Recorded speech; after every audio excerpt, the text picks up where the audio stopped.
Assalamualaikum warahmatullahi wabarakatuh. Nama saya Iswadi. Awal mula saya main bola itu dari tim daerah, tim kampung lah, tim Roket, terus naik ke Diklat Ragunan dalam fase Pekan Olahraga Pelajar Nasional. Kebetulan saya kepilih masuk ke Diklat Ragunan untuk persiapan timnas U16 Piala Asia di Iran. Alhamdulillah saya kepilih jadi pemain inti di situ.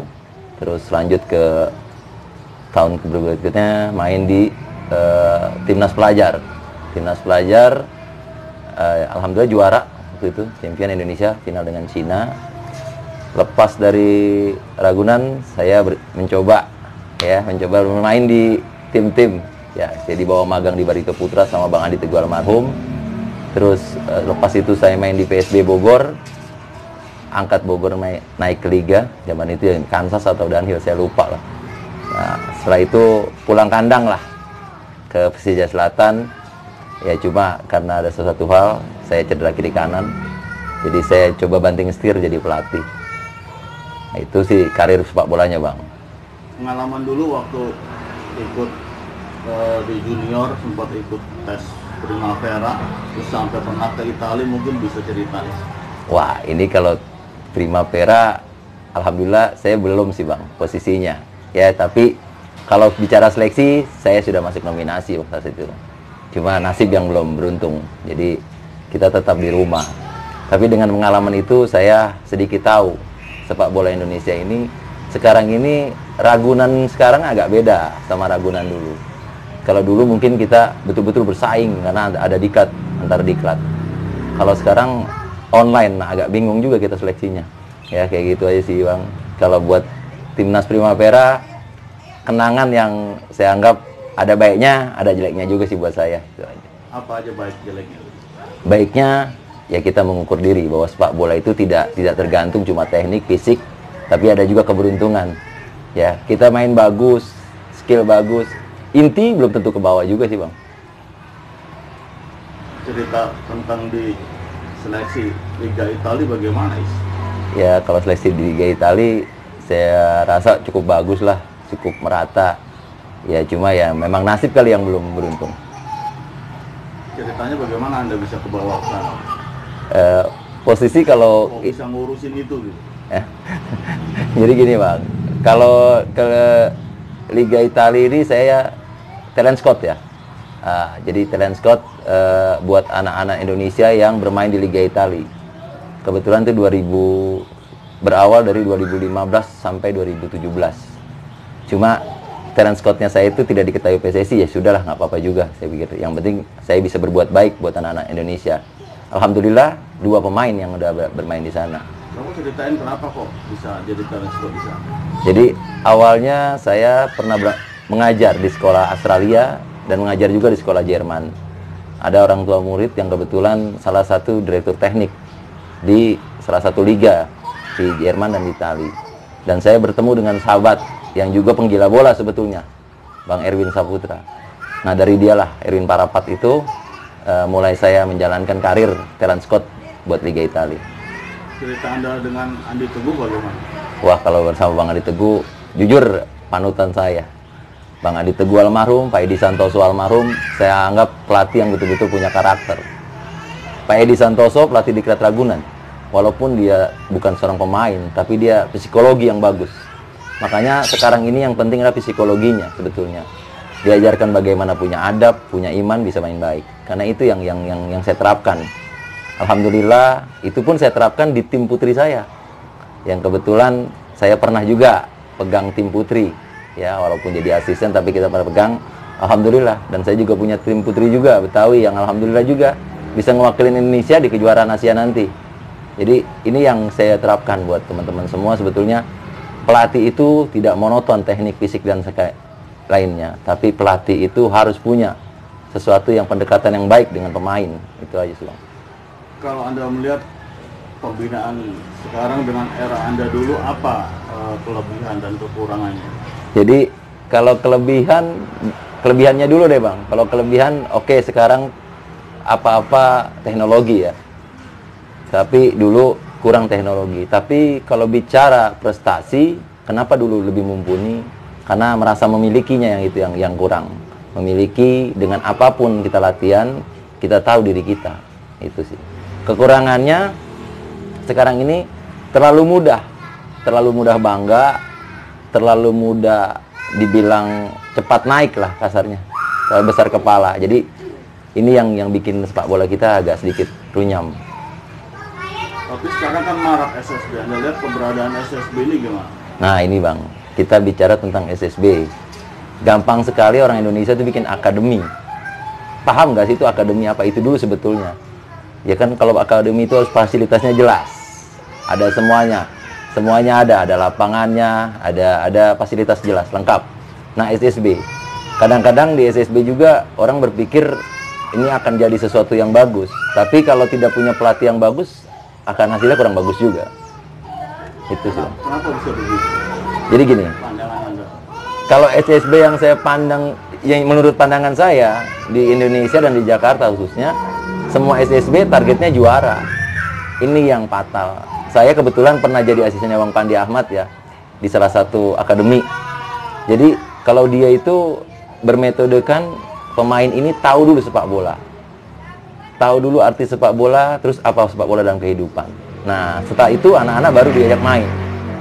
PAN dulu lah judulnya. Tapi kalau di Jakarta dan di Indonesia ini, sepak bola SSB ini targetnya juara. Karena terkadang bukan anak juga yang pengen juara. Orang tua pengen juara, pemilik tim pengen juara. Kenapa bisa begitu? Karena kalau nggak juara nggak dapat sponsor, ya Bang. Terkait isu-isu ada pemain titipan apa itu, Anda melihat bagaimana? Ini dia. Ini yang sering terjadi ya. Jadi sebetulnya bukannya kita nggak mau cerita atau bagaimana. Ini sesuatu yang kadang-kadang jadi batu sebenarnya, atau jadi bumerang bagi tim itu sendiri. Nggak di kelas saya RT RW aja Bang. Di kelas nasional pun kadang-kadang ada titipan. Ini yang mesti dirubah sebetulnya. Apa betul ada? Kalau saya lihat selama ini sih, pengalaman saya ada Bang sebagian. Gitu.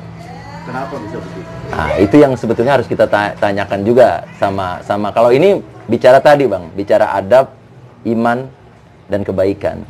Karena semua itu bisa terjadi karena ada sesuatu hal. Ya maaf, mungkin ada ya oknum pelatih yang tanda kutip senang dengan ini. Ya, ini kan oknum namanya. Ya ini yang harus dirubah sebetulnya. Kalau Anda lihat proses pembinaan sekarang dibanding dulu bagaimana? Kalau saya lihat, ya ini saya bilang terlalu cepat puas. Kalau dulu kan kita posisi puasnya beda dan tidak terlalu iming-iming gimana. Saya sekarang lihat aja pemain liga sekarang lah.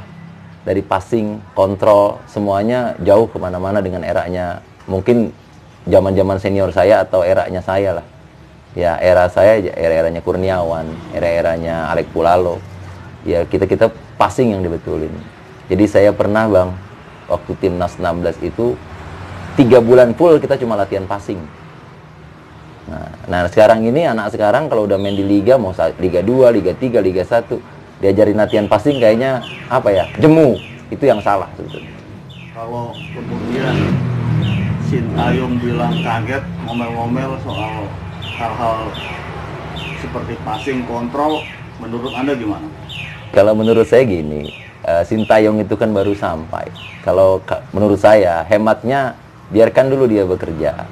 Tapi yang dia protes atau dari masukan dari dia tentang passing dan kontrol, saya menganggap ya ini harus kita perbaiki sebetulnya. Bukan kita marah tapi harus perbaiki.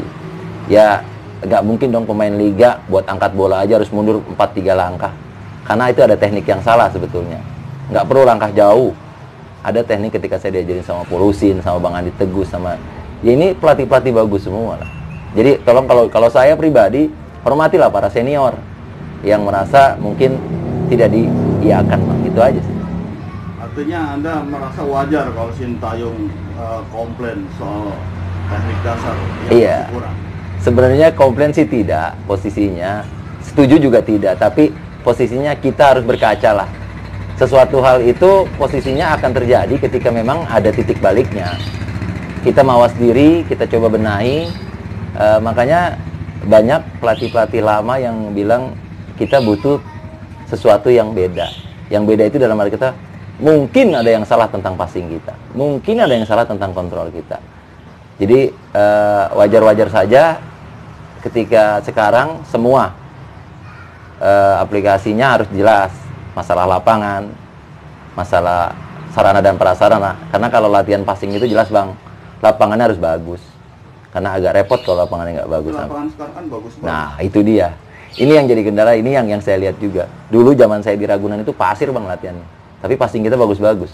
Karena kita ngerasa nggak puas, terus dan gitu. Kalau sekarang kan passingnya sudah lurusnya jarak 5 meter udah bangga. Padahal passing yang ada middle passing, ada passing jauh, ada passing shooting. Nah ini yang kadang-kadang belum ada masuk dalam latihan tuh aja sih. Tanggapan ada tentang Elite Pro Academy?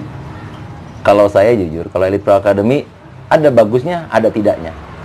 Ya bagusnya gini, bagusnya mungkin terlihat elit, tapi tidak bagusnya ini pemain pro yang amatir, ini agak membingungkan posisinya.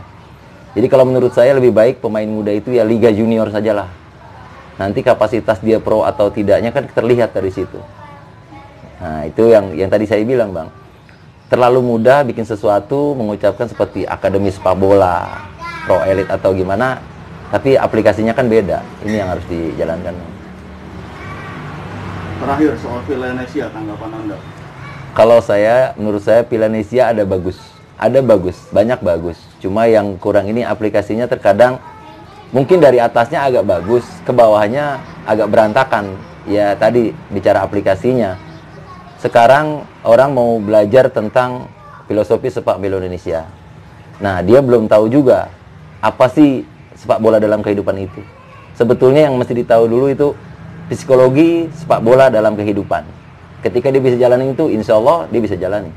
Menurut Anda psikologi sepak bola dalam kehidupan itu seperti apa? Nah, iya. Jadi bang, pemain yang punya adab, pemain yang punya iman, pemain yang punya kekuatan mental, itu kan yang fisiologi. Sekarang kita bisa main tapi nggak tahu. Sekarang kita bisa main tapi kita nggak punya mental. Sekarang kita bisa main tapi nggak punya adab. Judulnya maaf, nantinya bisa jadi sepak bola gajah kalau nggak punya adab. Nggak punya iman pun begitu. Nggak punya mental, kalah 1, 2, 3 jadi ngacau. Jadi ribut yang ada. Ini yang terjadi bang.